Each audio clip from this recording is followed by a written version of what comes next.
Bonjour et bienvenue dans votre émission de prière. Aujourd'hui, on va étudier la cinquième type de prière qu'on peut prier, la prière d'unité. En fait, c'est la prière en groupe. Et je vais lire le verset de Actes chapitre 1, le verset 14. « Tous, d'un commun accord, persévéraient dans la prière avec les femmes, avec Marie, mère de Jésus, et avec ses frères. » On peut même lire au verset 13. « Quand ils furent entrés, ils montèrent dans la chambre haute où ils se tenaient d'ordinaire. C'était Pierre, Jean, Jacques, André, Philippe, Thomas, Barthélemy, Matthieu, Jacques, Simon, Jude, fils de Jacques. » Voilà des gens qui priaient ensemble. C'est intéressant de voir que ici Luc cite chacun des apôtres, puis en disant qu'il y avait également des femmes et Marie, mère de Jésus, avec ses frères. Chaque personne est importante dans un groupe de prière. Il y a des réunions de prière qui se font dans les églises locales. Des fois, ce sont aussi des groupes de prière qui vont se faire, entre guillemets, en dehors de l'église locale. Aujourd'hui, on va parler de la prière d'unité. Alors, cette prière d'unité, c'est toujours important, avant la prière, de se préparer. Il n'y a rien de plus terrible que d'arriver dans une réunion de prière, par exemple, qui commence à 20h, et de ne pas être préparé. D'arriver à l'église le dimanche matin, de ne pas être préparé. Alors les gens qui sont là, les chantres, etc., ils peuvent être en train de louer Dieu et sentir que c'est difficile, le prédicateur sentir que les cœurs ne sont pas prêts. Alors que quand tu es préparé, ton cœur est préparé, ça change tout. Donc on a besoin de se préparer, d'être prêt quand on vient à l'église, quand on vient prier avec des frères et des sœurs, même si on a été très occupé, au moins, c'est le minimum. Dans la voiture, sur le trajet, on prépare nos cœurs. On commence à dire c'est vrai. Et vous savez ici, il est écrit, quand ils furent entrés, ils montèrent dans la chambre haute où ils se tenaient d'ordinaire. À un autre moment dans le livre des Actes des Apôtres, par exemple chapitre 3, verset 1, « Ensemble, Pierre et Jean montaient au temple à l'heure de la prière. » C'était quelque chose de courant. Je me souviens avoir entendu un nouveau converti ou un jeune qui disait « Oh non, mais c'est religieux parce qu'on a des réunions de prière toutes les semaines. » Non, les réunions de prière, c'est biblique. Le fait de prier ensemble, c'est biblique. Et on peut porter du fruit en priant en groupe. Donc, on veut se préparer. On se prépare et quand on est ensemble, on doit avoir un même but. On doit avoir un but commun, se mettre en accord, être unis. On a parlé hier de se mettre en accord avec deux personnes, une personne, être deux ensemble. Là, c'est la même chose, on doit avoir un but. Ça, c'est aussi une des grandes difficultés quand on se réunit avec des frères et sœurs pour prier ensemble, mais qu'il n'y a pas de but. Ça vient vraiment détruire la foi, ça vient saper les réunions de prière, saper la foi. Et finalement, on va commencer à laisser entrer de plus en plus la religion. On est peut-être fidèle, mais on est très religieux. On doit avoir un but dans nos réunions de prière. Il n'y a rien de pire, là encore, que d'être avec des gens en train de prier, mais il n'y a aucun but. Alors on se disperse et sans vision, le peuple est sans frein. On va un peu n'importe où et il se passe en fait rien ou peut-être des fois même n'importe quoi. C'est important, il y a des temps aussi particuliers où l'Église doit prier ensemble. Il y a des temps de crise où l'on doit se mettre en accord. Des temps aussi où on veut prier pour le réveil et ça on peut prier toutes les semaines par rapport à ça. Toutes les semaines prier pour que des âmes soient sauvées. Toutes les semaines pour que le Seigneur se glorifie. Alors pendant ce temps d'exhortation aujourd'hui, je vais reprendre des passages du livre Les Réveils religieux, dont j'avais fait des émissions sur ce livre-là, Charles Finet. Et je vais reprendre un peu certaines de ces déclarations.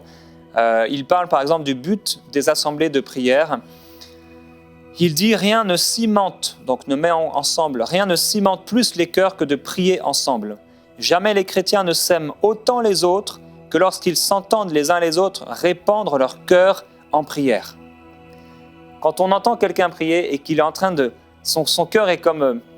il épanche son cœur devant Dieu, ça crée quelque chose.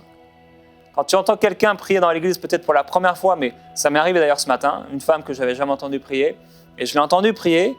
Quand j'ai entendu prier, je dis « Waouh !» Il y avait quelque chose dans sa prière. Quand tu entends quelqu'un, c'est toujours remarquable, je trouve, quand quelqu'un prie pour la première fois et que j'entends cette personne prier avec ferveur, avec zèle, tout de suite, ça me dit, voilà, cette personne, elle est là. Cette personne, elle aime le Seigneur. Ça se ressent et ça dégage l'atmosphère. Et souvent, le fait de prier ensemble avec des personnes de foi, eh bien, ça va créer une atmosphère de foi et souvent nous-mêmes, ça va nous encourager, rien que le fait d'avoir entendu la prière de l'autre. Il dit un autre but de ces assemblées, c'est de propager l'esprit de prière. Il dit Dieu nous a constitués dans l'économie de sa grâce, comme dans celle de sa nature, de manière que nous sommes des êtres sympathiques et que nos sentiments se communiquent. Un ministre, par exemple, fera passer dans certains cas les battements de son cœur dans le cœur de son auditoire. L'Esprit de Dieu qui anime son âme se sert de ses sentiments pour influencer ses auditeurs pour chaque mot qu'il prononce. Rien n'est donc mieux calculé pour engendrer l'esprit de prière que de s'unir pour des prières communes avec un homme qui a lui-même l'esprit. Là encore, l'esprit de prière, comme je l'ai déjà partagé, je me souviens entre autres de réunions de prière que nous avions le dimanche matin avant la réunion principale, ou qu'on appelle principale, là où le pasteur allait prêcher. Et quand on était en train de prier, il arrivait des temps où l'esprit de prière commençait déjà à se manifester parce que justement, il y avait plusieurs personnes qui s'étaient préparées, qui avaient pris ce temps au sérieux. Et quand elles commençaient à parler, quand elles commençaient à prier, on sentait que ce n'était pas leur première prière de la semaine ni de la journée, mais c'était la suite, la continuité en fait de ce qu'elles vivaient avec Dieu. C'est difficile de se mettre en commun, en unité avec des frères et sœurs ou dans un groupe de prière si les gens sont là comme s'ils entraient au cinéma. Non, on a besoin d'être préparés. Et au contraire, quand on est prêt, qu'on entend des gens prier, ça développe et ça amène l'esprit de prière. C'est vrai qu'une personne dans une église, quand l'esprit de prière est sur elle et qu'elle commence à prier, elle peut changer toute l'atmosphère. Gloire à Jésus-Christ. Il dit un autre grand objet de la prière en commun, c'est d'émouvoir Dieu. Alors là, il explique dans ce petit paragraphe que ce n'est pas que Dieu change, non, mais il dit que quand les chrétiens font monter à Dieu les prières convenables, ils revêtent en eux une disposition d'esprit qui permet à Dieu de leur accorder les bénédictions correspondantes. Ils sont alors en état de recevoir en fait les grâces de Dieu. Une chose intéressante, il dit un autre objet important des assemblées de prière, c'est de convaincre et de convertir les pécheurs. Et il dit que là, on peut avoir des prières qui sont éminemment calculées pour produire cet effet. Il explique d'un homme qui était incroyant. « Je supporte très bien sa prédication, en parlant du prédicateur, mais quand il prie, je deviens tout tremblant. Il me semble que Dieu descend sur moi. » C'est extraordinaire. Une autre personne disait d'un homme, d'un pasteur, « Aussitôt qu'il commençait à prier, je commençais à être convaincu, et s'il continuait beaucoup plus longtemps, j'aurais été incapable de me contenir. » Quand quelqu'un prie comme cela, il dit, il en est toujours ainsi. Dès que les chrétiens prient par l'Esprit, les pécheurs comprennent ce que c'est que la prière et ils en sont saisis. N'ayant pas par eux-mêmes l'expérience de la chose, ils ne peuvent se faire une idée de ce que c'est que la spiritualité, mais à l'écoute d'une véritable prière, ils s'aperçoivent qu'il y a quelque chose et que Dieu est présent. Ça, c'est ce que produit la prière en groupe. Maintenant, il partage plusieurs choses très intéressantes par rapport à la façon dont on doit diriger des assemblées de prière. Et je vais prendre quelques minutes pour en parler. Il dit qu'il est bon souvent d'ouvrir une réunion de prière par la lecture d'une courte portion de la parole de Dieu. Il dit, deuxièmement, il est convenable que le directeur ou celui qui dirige la réunion débute par quelques remarques courtes et appropriées au sujet pour expliquer la nature de la prière, les encouragements que nous avons à cet effet et pour présenter directement à l'esprit de l'assemblée l'objet spécial qu'on se propose. Et il dit encore qu'il est bon d'inviter certaines personnes à prier. Alors, soit des personnes dont on ressent l'esprit de prière est sur elles, ou soit de laisser la place. Et dans ce cas-là, il est bon que ce soit des personnes qui prient sous un esprit de prière. Il dit lorsqu'il est nécessaire de désigner individuellement ceux qui doivent prier, il vaut mieux commencer par les plus spirituels. Encore, il dit les prières devraient toujours être très courtes quand on est en groupe, surtout plus le groupe est grand, plus on doit laisser de la place aux autres. Les prières doivent être courtes, mais bien sûr puissantes. Chacun devrait prier généralement parlant pour un objet unique. Il dit 2 ou 3 ou plus peuvent prier pour le même objet, ou chacun dans quelques points de vue spécial. Les divers individus s'attacheront d'eux-mêmes aux diverses branches d'un sujet qui en embrase plusieurs. Si pendant le cours de l'assemblée, il devient nécessaire de changer l'objet de la prière, il dit que c'est intéressant dans ce cas-là que la personne qui s'occupe du groupe de prière puisse le constater et l'expliquer en peu de mots. Par exemple, on a commencé à prier pour je ne sais pas, une réunion d'église ou un événement d'évangélisation. Au bout d'un moment, on peut se sentir que voilà, on a vraiment prié pour cette chose-là, on sent qu'on doit prier pour autre chose. La personne qui s'occupe de la réunion de prière pourra dire maintenant, nous allons prendre un temps spécial pour prier, par exemple, pour tel événement, telle situation, etc. Il dit, il importe que le temps soit pleinement employé et qu'il n'y ait jamais de long silence. Je parle de silence qui proviennent d'incertitude, de langueur, d'hésitation. Ils produisent toujours une misérable impression et glacent l'assemblée. Je ne sais pas si vous avez déjà vécu ces réunions de prière, mais moi j'en ai vécu pas mal. Et c'est vrai que c'est très désagréable. Il importe excessivement que celui qui dirige l'assemblée presse les pécheurs qui pourraient se trouver présents de se repentir immédiatement. Là encore, c'est vrai que dans des réunions de prière, il peut avoir des incroyants et il est important de pouvoir leur apporter l'évangile et les encourager à se repentir devant Dieu. Il va parler ici de circonstances qui peuvent entraver des assemblées de prière. Il dit qu'il n'y a aucune espérance d'un bon résultat dès que les membres de la réunion manqueraient à droit ou à tort de confiance dans celui qui dirige la réunion. Ça, c'est vrai. Si tu n'as pas confiance dans le pasteur, ce sera difficile de pouvoir prier, de te mettre en accord et en unité ensemble. Lorsque le directeur manque de spiritualité, ses remarques et ses prières seront sèches et froides et tout indiquera son défaut d'onction. Alors à ce moment-là, bien sûr, c'est pas génial pour la réunion de prière. Il dit encore un autre obstacle serait le défaut des talents convenables chez le directeur, donc de la réunion de prière. S'il ne sait pas parler ou s'il fait des remarques déplacées, de manière à produire la légèreté ou le mépris, s'il manque de bon sens, de vigueur ou d'onction, il va nuire à l'assemblée. Il dit un homme peut être pieux et pourtant d'une faiblesse telle que loin d'édifier par ses prières, il dégoûte, alors il vaut mieux qu'il se taise. C'est un peu dur, mais c'est une réalité. Quelquefois, les bienfaits d'une assemblée de prière sont détruits par un mauvais esprit qui se mêlerait aux dispositions du directeur. Si par exemple, dans le moment d'un réveil, il se manifesterait une grande opposition et qu'en fait le directeur ou la personne qui est responsable de la réunion commence à parler des calomnies, des persécutions, des critiques qu'on lui fait, etc., ou qu'on fait contre l'Église, à ce moment-là, vous réaliserez que la plupart du temps, ça tue l'esprit de prière. Ne passez pas du temps à déclarer combien les géants sont grands, mais passez plutôt du temps à contempler la montagne ensemble et à déclarer que vous allez pouvoir y arriver, y entrer et qu'elle est à vous. Des personnes qui arrivent tard à l'assemblée la dérangent sensiblement. Donc là, il explique que c'est les gens qui arrivent en retard, c'est vrai que ça peut... les gens qui ont déjà des fois du mal à se concentrer dans la prière, ils peuvent commencer à regarder, etc. Et on a des gens qui sont plus focalisés, qui sont plus concentrés. Des personnes qui font des prières froides et des confessions de péché sans vie sont sûres encore d'éteindre l'esprit de prière. Il dit encore, en quelques endroits où on a coutume de commencer une assemblée de prière par la lecture d'une longue portion des Écritures, ensuite un ancien indique un long cantique, puis on le chante, puis un diacre fait une longue prière priant pour les Juifs et pour la plénitude des croyants, et pour une foule d'autres objets qui n'ont rien à faire avec le but particulier de l'assemblée. Là, il continue à expliquer dans un long paragraphe, et on comprend que ça va nuire à l'esprit de prière. Il dit que trop de chants, dans une réunion qui est consacrée pour la prière, est nuisible à une assemblée de ce genre. L'agonie de la prière ne conduit pas naturellement au chant, et c'est vrai que parfois, quand on est là pour prier, il est bon de prier, même s'il y a des prières qui peuvent être exprimées par des psaumes et par des chants. Il dit, on a déjà insinué que les sujets de controverse ne valent rien pour une assemblée de prière. On ne doit pas en faire mention, et si on en fait mention, ça doit être dans le seul but de terminer les controverses.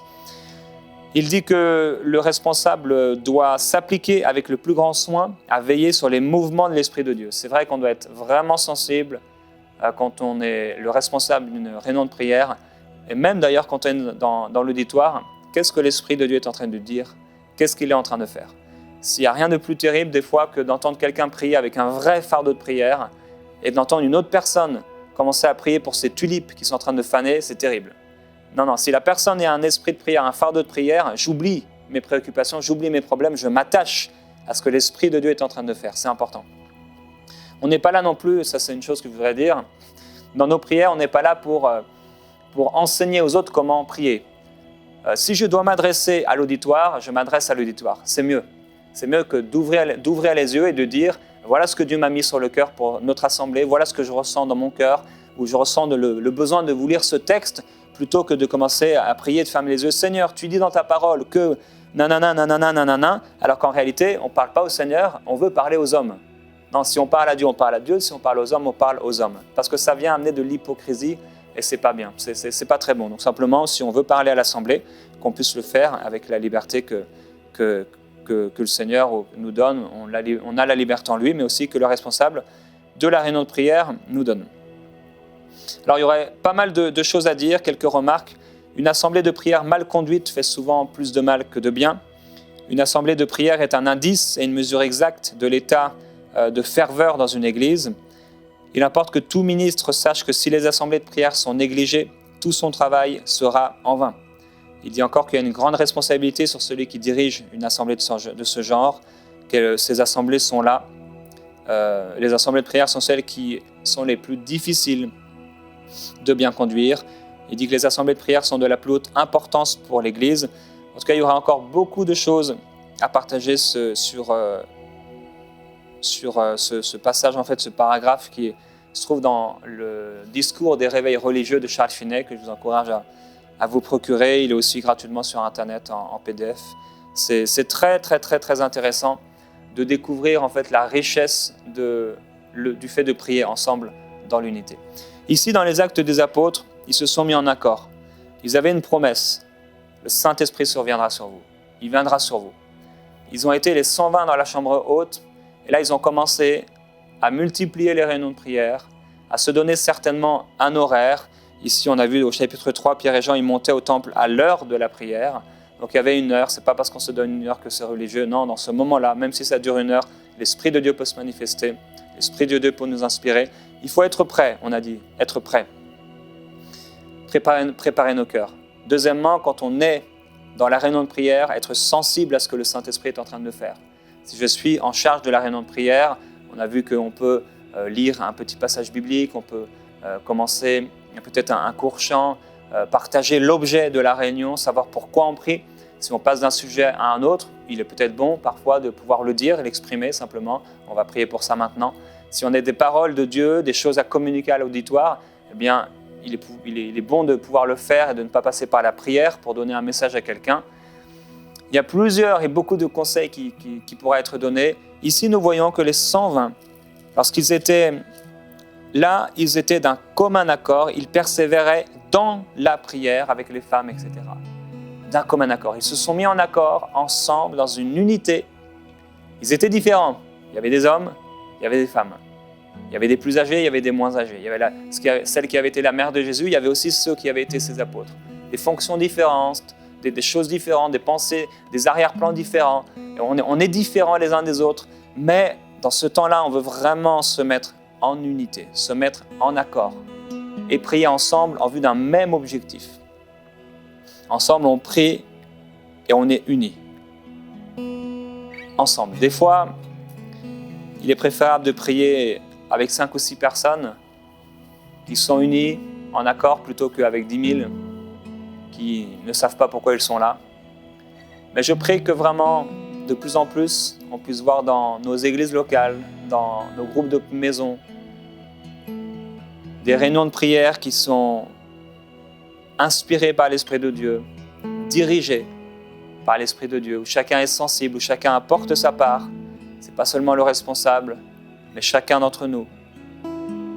Et ce n'est pas seulement non plus l'auditoire, mais c'est vraiment que chacun d'entre nous, nous puissions prier dans l'unité.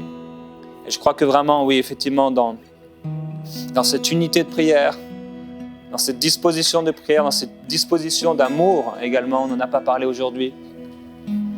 Mais s'il est vrai que c'est à l'amour qu'on aura les uns pour les autres qu'on va nous reconnaître, il est vrai aussi que lorsque nous sommes et que nous marchons dans l'amour les uns vis-à-vis des autres, ensemble, nos prières sont fortes, nos prières sont puissantes.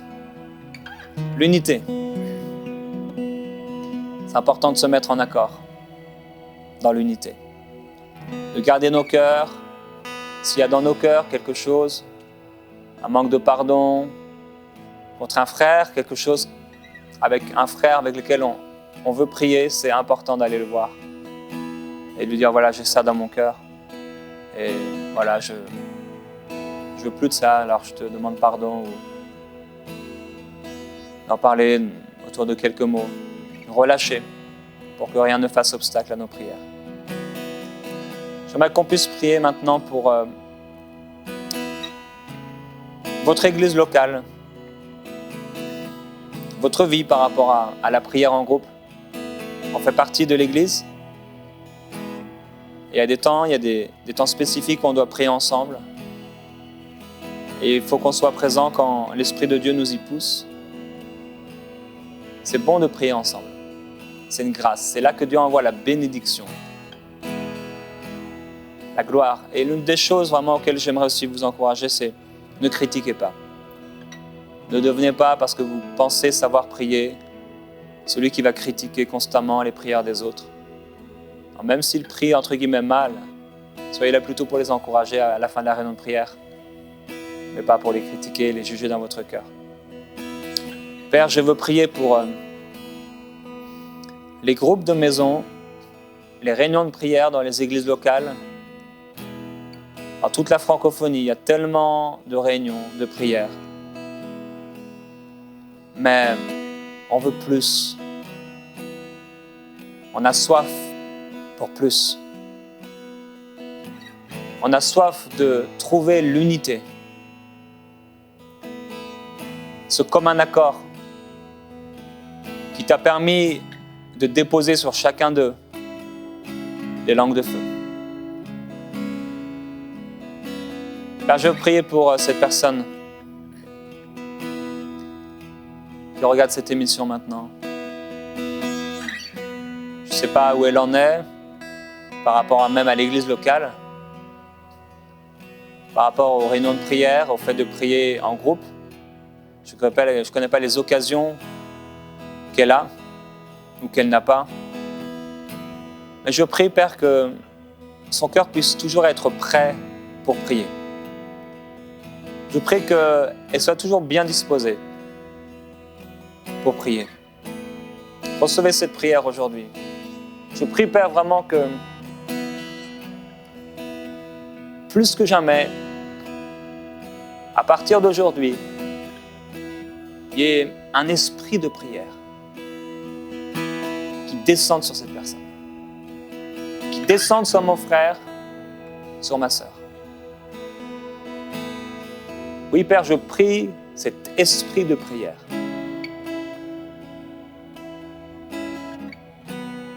Cette unité dans le cœur, cette harmonie. Je prie que dans son cœur, il n'y ait pas de parti pris, il n'y ait pas de division, il n'y ait pas de secte, il n'y ait pas d'animosité.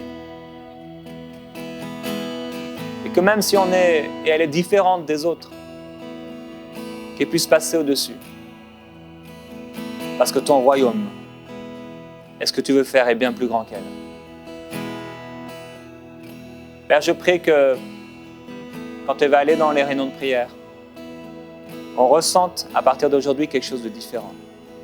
Je prie qu'elle ne soit pas là pour critiquer, pour juger, mais qu'elle soit vraiment dans une bonne disposition de paix, conciliante, modérée, pacifique, désintéressée, cherchant à faire du bien.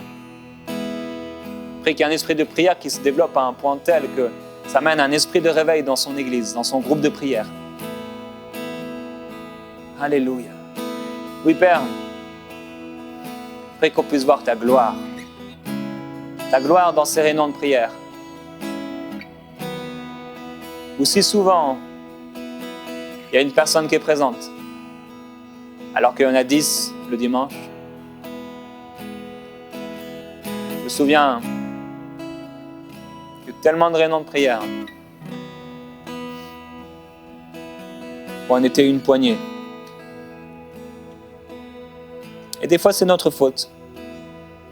Des fois, c'est la faute de la poignée. Et des fois, c'est la faute aussi de ceux qui ne viennent pas. Je prie pour vous qu'il y ait toujours un esprit de bonne disposition qui vous anime. Je prie, Père, que tu nous montres vraiment c'était quoi dans ton cœur. Qu'est-ce que tu as dans ton cœur dans cette saison? Je prie pour ces responsables, les responsables de groupes de maison qui m'écoutent maintenant, pour qu'ils puissent diriger comme il faut ces réunions de prière, que ça porte du fruit pour ta gloire, que ton esprit les saisisse, qu'il n'y ait ni de rebelles, ni de mauvaises dispositions, qui se manifeste. Que les loups soient écartés. Que l'égoïsme soit écarté. Que les mauvaises dispositions soient écartées. Et que plutôt il y ait la patience, la persévérance, la foi, l'encouragement, l'appui dans ta parole, les profondeurs spirituelles, les révélations, les dons spirituels. Alléluia.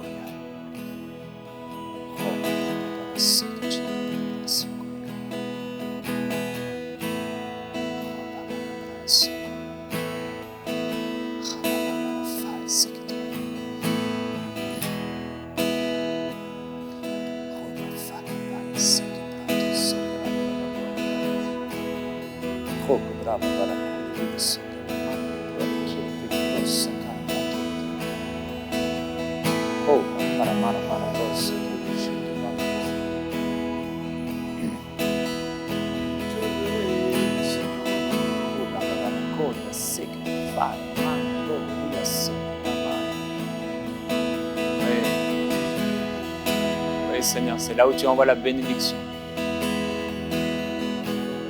Merci parce que tu m'as planté dans une église locale. Et Père, je ne veux pas être juste spectateur. Je veux être un acteur. Si je vais dans une réunion de prière, je veux prier. Et si j'ouvre ma bouche, c'est pour encourager. Pour qu'on arrive quelque part. Je te glorifie, Jésus-Christ. Tous ces responsables, le groupe de prière, toutes ces personnes qui ont la grâce de participer à des réunions de prière. Vraiment qu'il y ait un feu, qu'il y ait une joie. Prie que tu les animes, Saint-Esprit.